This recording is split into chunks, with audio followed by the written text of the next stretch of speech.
Healthy Teeth Pediatric Dentistry, building a lifetime of beautiful smiles. Did you know that teeth grinding could lead to tooth damage? Dr. Shilpa tells us why.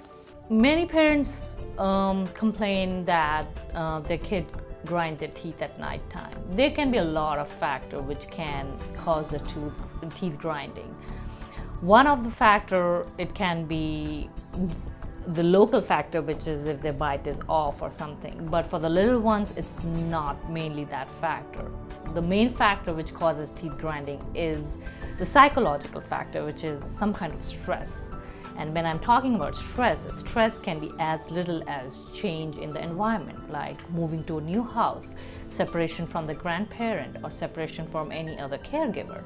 So those are the very small factors which, like to us as an adult, would seem like small factors, but for the little ones, it's a really big factor. I can give you an example from my son. He's a 2-year-old. I have a live-in nanny.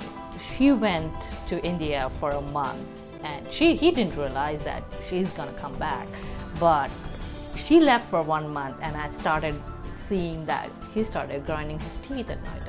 And as soon as she came back, he completely stopped. So that little of a factor, like about missing somebody or going to the school or parents separating or moving to a new house, can affect the child's psychology, and that can initiate the grinding of the teeth. Healthy Teeth Pediatric Dentistry, building a lifetime of beautiful smiles. Call for an appointment today. 713-955-2100.